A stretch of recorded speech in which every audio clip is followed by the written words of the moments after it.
Lights, camera, action! Hey guys, how's it going? Shaun Allen here. Yes, I am back once again for another episode of Disneyland at Home, and I'm pretty sure you enjoy movies, right? Well, in today's video, I'm going to be talking about my top 5 favorite live-action Disney films. I already did a video about my top 5 favorite animated features. If you want to see that video, check out the annotation just popped up on the screen. So anyways, let's get started with today's video. So obviously, there are a ton of live-action Disney films out there, including the, shall we say, rebooted animated features that are turned into the live-action movies, like Cinderella, The Jungle Book, Maleficent, which is kind of like a take on Sleeping Beauty, but, you know, it's about Maleficent. But unfortunately, I will not be adding these movies into my list because I haven't seen them yet. So it wouldn't be fair for me to say, oh, that's one of my favorite films, when I haven't even seen it yet. So if you put in the comments down below, oh, why didn't you see, like, the Alice Through the Looking Glass movie, it's because I haven't seen it yet. So that's why it's not in my top 5 favorites. And there are actually a couple of films that some people would actually believe that I would be adding into my top 5 favorites because I really like the certain type of genre or the series. Like, for example, Star Wars The Force Awakens. Yes, I know that that movie is so popular, hence my Star Wars display. How did that get all messed up? Oh boy. But yes, unfortunately, it's not in my top 5 favorites. Also, some of you guys know that I'm a big Alice in Wonderland fan from, you know, if you saw my previous video about my top 5 favorite animated features. That was like, what, number 2 on my list?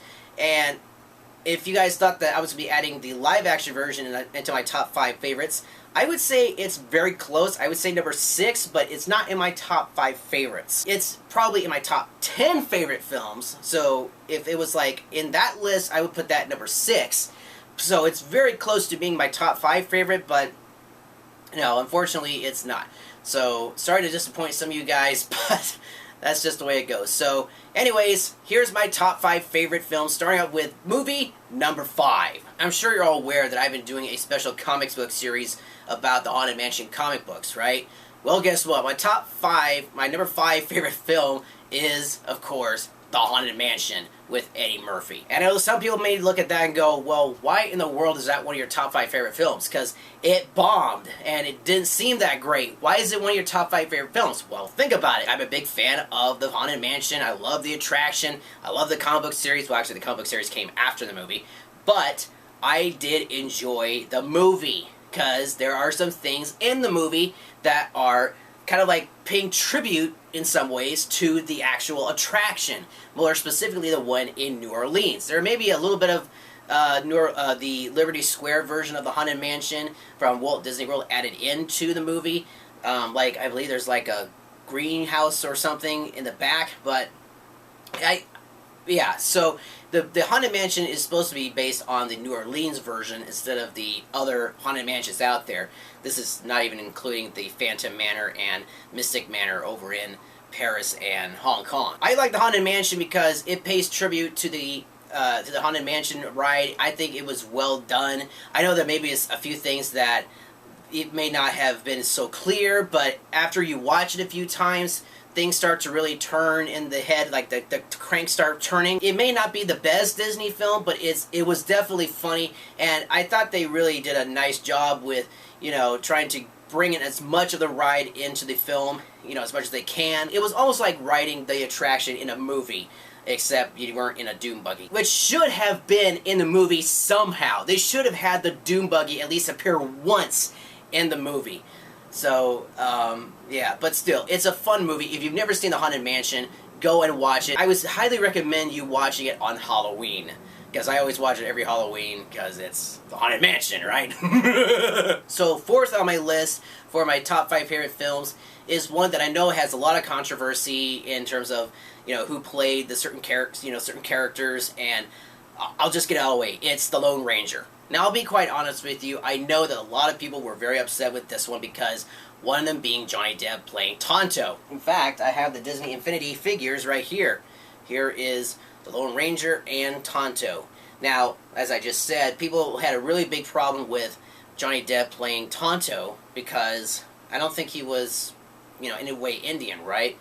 Some people may have seen that as offensive, I don't know, but to be honest with you, there was absolutely no way that you could get the original Lone Ranger and Tonto into this film because I believe they're gone. I don't know that for a fact, but it's a different version of the excuse me, I was gonna say Haunted Mansion. It was a different version of the Lone Ranger than what we are that we normally see, but still, it's a fun movie. It was kind of like Disney's way of trying to bring back the Western movies into the theaters, because we haven't had that many Westerns in the last several years, other than True Grit by the Coen brothers, and coming next month, I believe it's the Magnificent Seven with Chris Pratt and Denzel Washington. Oh, 310 to Yuma. Yeah, that was kind of like Disney's way of trying to reintroduce the frontier into their branch of industry, but unfortunately it didn't seem to really work. But to be honest with you, I thought it was a lot of fun. Oh yeah, if you haven't seen my special Golden Horseshoe video, I got one of the mugs, the boot mug, from the Golden Horseshoe. It's still up here on my display, collecting dust, as is all my other stuff. But it was still a fun film. I know that there was a lot of controversy about it. I think the whole portion of Johnny Depp involved with the Indians wasn't exactly the way people wanted it to be. They probably wanted somebody else who was an actual Indian actor to portray Tonto instead of a well-known actor. But, you know, you get what you get. And I forget what this guy's name is. I have the DVD cover over here. What's his name? Armie Hammer, that's his name. I thought he did a really good job as the Lone Ranger. I think the story, you know, again, it did tend to drag a few areas, but still, it's a fun film, but, you know, this still has a lot of controversy surrounding the Lone Ranger. But personally, if this film actually did really well, I think they could have had, like, maybe a meet and greet of the Lone Ranger at, like, in Frontierland. They could have. I mean, they did it with Davy Crockett and Georgie Russell when Disneyland opened, and I think they even had Zorro at one point at Disneyland. So, yeah, they could have done that, but they didn't. Oh well. Alright, let's move along to my third top 5 favorite film, and that film happens to be a very popular film that recently celebrated, I believe, its 50th anniversary, and that film is Mary Poppins. Now, I used to think of this film as being boring, but, you know, to be honest with you, I actually grew to enjoy it. You know, it actually grew on me. And I remember seeing Saving Mr. Banks in the theater and learning the backstory of how the author of Mary Poppins had to literally give the rights to Disney in order to make the film, and how they had the different fights back and forth between the certain characters and the plot and the sets and everything, and even the singing for all that matter. Mary Poppins is, of course, a classic. Julie Andrews does a phenomenal job, and of course we're getting a sequel. Now, a lot of people were very upset by the fact that we're getting a sequel, but I don't think it's really that big of an issue. It's not a reboot because it's actually a sequel to Mary Poppins. It's basically based on another book about Mary Poppins. So it's not like a reboot of Mary Poppins, but there's a different actress playing Mary Poppins, but it's a sequel to another book about Mary Poppins. So I'm actually very curious as to how they're going to pull this one off. And believe it or not, one of the Sherman brothers is actually writing the music for this film. Now, the Sherman brothers were the original composers of many of the songs from Mary Poppins, including Chim Chimery, Supercalifragilisticexpialidocious. I can't believe it that the remaining Sherman brother is actually writing the music for this. That is so cool. If you don't know who the Sherman brother is, they both did a lot of the different soundtracks for Disney, including It's a Small World for the attraction It's a Small World over in Disneyland, which was originally premiered at the 1964 New York World's Fair. So, yeah, that's pretty cool. I think it's very neat that they're making a sequel with the Sherman brothers, or the remaining Sherman brother in the movie, composing the music, and I think it's going to be really good. But Mary Poppins, the original, is still a classic. Yeah, amazing cinematography, a lot of matte paintings, a lot of basic set design. It's done so well, it's an instant classic for Disney. So Mary Poppins is one of my top 5 favorite films. It's number 3 on the list, like I said.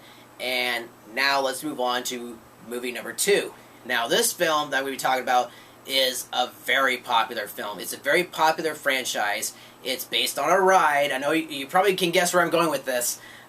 There are currently 4 films out right now. There's a 5th one being made right now. Dead men tell no tales. I actually have one of the props right over here. Just let me grab it right here. There we go. I think you know where this came from, right? Yes, I am talking about Pirates of the Caribbean, The Curse Oh, the Black Pearl. This is one of the cursed medallions. So I'm pretty sure that when nightfall comes around here at my place, when the moon is shining, I'll turn into a skeleton because I've got one of these. I actually got 3 of these things. Not the necklace, but I have one of the Disney pins that's a medallion. I got an actual medallion that's metal. And then I have this one that's on the necklace that you see on Keira Knightley. So yes, on my list of favorite Disney films, top 5 favorite Disney films, is Pirates of the Caribbean, The Curse of the Black Pearl. And let me just say that they were literally taking a huge risk in producing this film because there weren't that many pirate films for a very long time because the last pirate film before Pirates of the Caribbean bombed big time. I forget who it was that made it. It was either MGM or Warner Brothers, but pirate films had not seen the light of day for a while, for many years on the big screen, and Disney made a huge bet that they were thinking that Pirates of the Caribbean was going to make lots of money, be so successful, and guess what? They were right. The Curse of the Black Pearl was absolutely amazing. Like, unfortunately, we didn't see it in the theaters. We actually saw it on television when it was broadcasted on ABC7 back in the day. They used to air movies on television. Not anymore. Well, unless you have cable. We don't. But yes, The Curse of the Black Pearl was phenomenal, and they produced 3 other films: Dead Man's Chest, at World's End, and what's the 3rd one? On Stranger Tides, and now they're coming out with that 4th one. That's actually the 5th film in the series. It's called Dead Men Tell No Tales, and this will be the last film for the Pirates of the Caribbean franchise. Kind of sad, but I personally don't think Jack Sparrow is going to survive at the end of this movie because obviously this is going to be the last pirate film for Disney. One of the reasons why this is going to be the last Pirates of the Caribbean film is because Jerry Bruckheimer broke ties with Disney because they were the ones that produced and released The Lone Ranger. Now, The Lone Ranger, of course, flopped, and I guess Jerry Bruckheimer was like, you know what, we're not going to do this anymore. He said in an interview that he wanted to do more R-rated films. Come on, guys, really?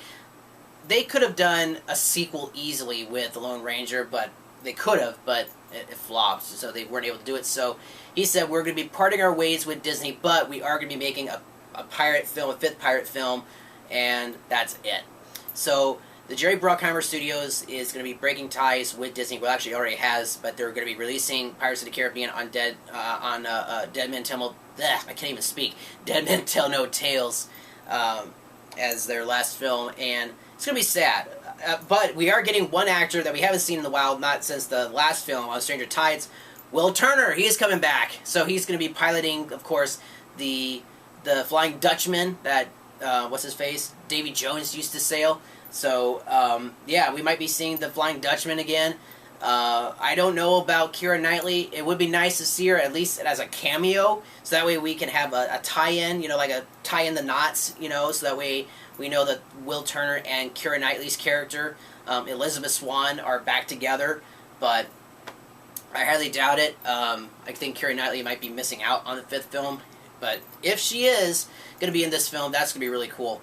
It would be kind of nice to be able to see all the other pirates, maybe as ghosts or whatever, you know, like Davy Jones and Blackbeard, right? That would be actually kind of cool to see. It's like kind of like making their own little cameos. It's like a tribute to their films, but who knows, right? But Pirates of the Caribbean 1 obviously is the best. A lot of people say that Pirates of the Caribbean 1 was the best. I think if I was to categorize the films based off of how good they were, in my opinion, I would rate Pirates of the Caribbean, The Curse of the Black Pearl, number 1, Stranger Tides, number 2, At World's End, number 3, and Dead Man's Chest, number 4. And I'll be talking about the 5th film when that comes out. I might even do a review on that when that's released.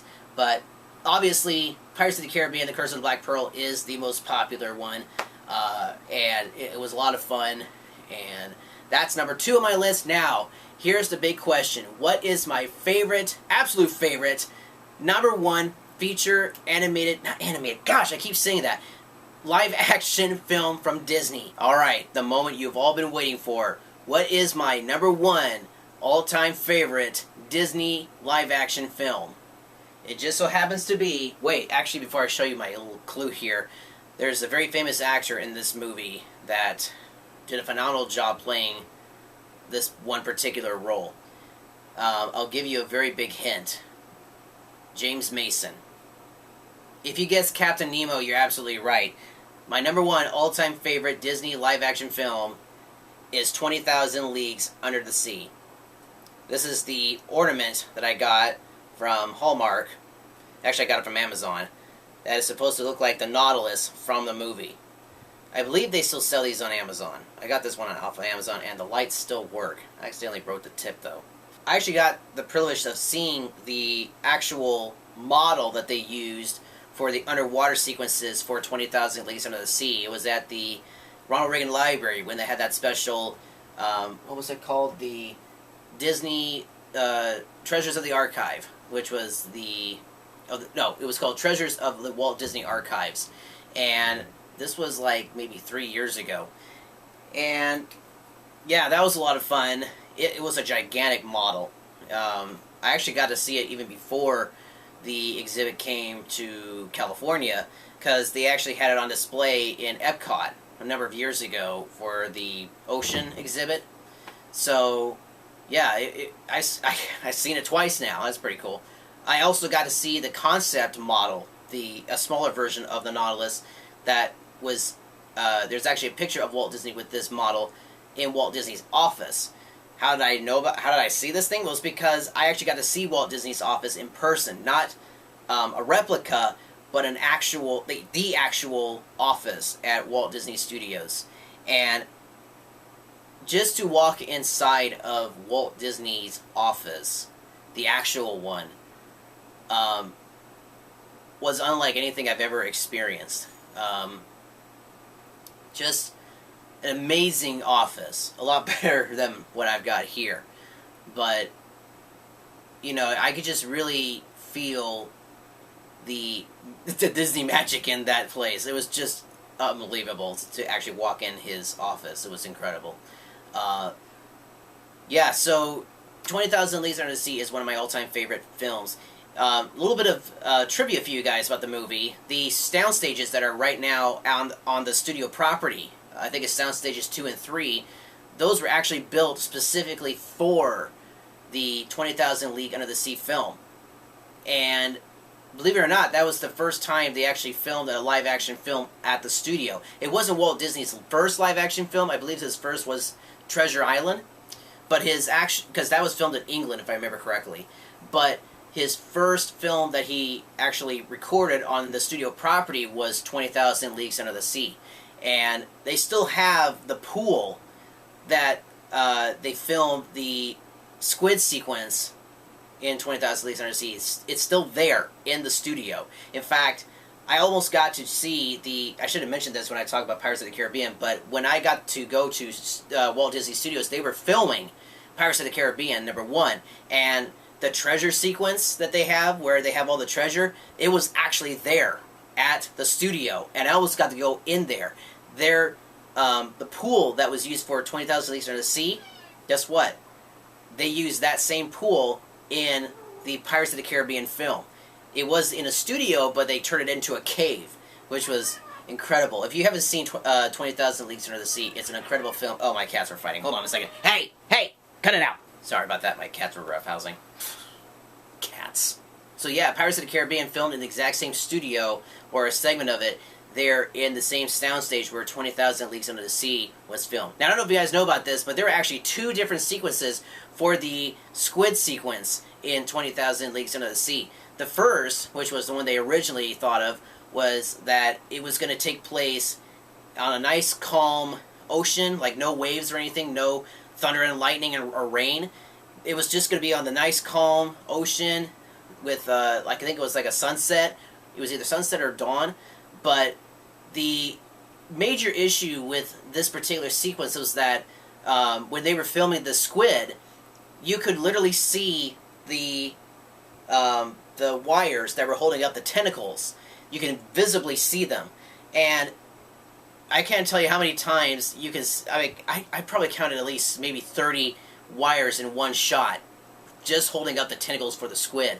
And what made things worse was that the material that was used to make the tentacles so, like, soft, it was catching the water such that it would suck it in, and it caused the tentacles to harden and it made the wirings snap because it was so heavy. And sometimes the stunt actors that were portraying the crew that was fighting the giant squid, they were sometimes fighting against tentacles that weren't even being puppeted by puppeteers behind the camera. So it just was an embarrassment. It was a total failure for this particular scene, and there were some points in the film where you could see the stuffing from the inside of the tentacles, so it was not a very well produced squid or even just the whole sequence. So Walt Disney saw it and he said, you know what, just start over with this sequence. And they actually went back, I don't know if this is fact, but I think they went back to the book and realized that, oh, it actually takes place in a stormy sea, like on the high seas in a storm. So that helped get rid of the illusion of seeing the, basically that helped get rid of seeing the wires that were attached to the tentacles. Plus, you ready for this? This is so funny. They actually got a different person to create a new squid using different materials such that it wouldn't cause the tentacles to become hardened and heavy for the wires. And let me see if I can try to remember this guy's name. So the person that built this new squid for the new sequence for the attack on the Nautilus was Robert E. Matty. And that name probably doesn't sound familiar, but it will sound familiar in a second because this guy, many years later, built the shark that was used in Jaws. So he's built basically two of the most popular monster-type characters in two different films. The squid from 20,000 Leagues Under the Sea and the shark, the great white, from Jaws for Steven Spielberg's film. That's pretty cool, wouldn't you say? All in all, the movie is fantastic. It's a classic. And, you know, I heard rumors that they were actually going to make a new version of 20,000 Leagues Under the Sea, but that got scrapped and they made Maleficent instead, which I think is kind of a good thing. I think Disney dodged a bullet because, personally, I think the original 20,000 Leagues Under the Sea film is way better than a newer, updated version of 20,000 Leagues Under the Sea. Plus, you ready for this? Originally, it was going to be an animated film, but seeing that there was going to be a lot of sets and different actors and all that, Disney thought it would be better as a live-action film. And you know what? I'm pretty sure if it was an animated film, it would probably look similar to maybe Atlantis, the Lost Empire. Maybe. I don't know. It could have ended up that way.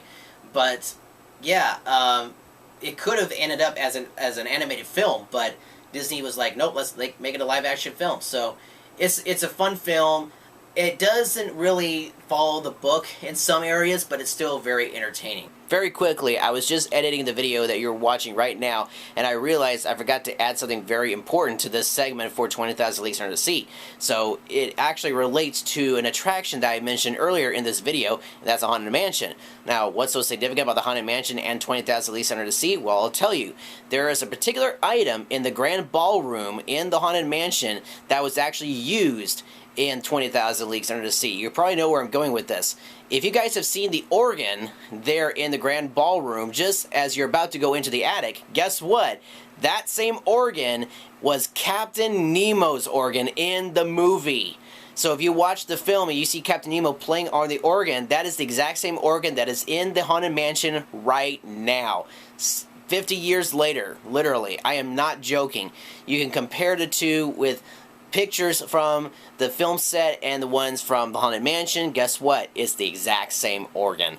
It's so cool to see that. Of course, they took away the N off the organ because it's basically no longer Captain Nemo's organ. It's the Haunted Mansion's organ. So, and I believe, if I remember correctly, they also use it in the comic book series. So yes, the organ that's used in the Haunted Mansion was originally Captain Nemo's. Which begs the question, who's the ghost that's playing the organ in the Haunted Mansion? It could be Captain Nemo's ghost. Because, this is a huge spoiler, Captain Nemo dies in 20,000 Leagues Under the Sea. So it's quite possibly his ghost played the organ. Makes sense, right? Because it's his organ, and it's in the Haunted Mansion. He could be one of the 999 happy haunts. Makes sense, right? So there you go, you guys. Those are my top 5 favorite films. What are your top 5 favorites for the Disney live-action films? Again, if you haven't seen my video about my top 5 favorite animated films, be sure to check out the annotation just popped up on the screen or wait for the end slate. Well, thank you so much for watching the video. If you liked this video, please be sure to hit the thumbs up button, favorite this video, share your friends, and of course, subscribe to my channel, the Disneyland Video Series. It is greatly appreciated. Thank you all so much for watching. See you guys next time here on the Disneyland Video Series, and I hope your day was a magical one. Bye!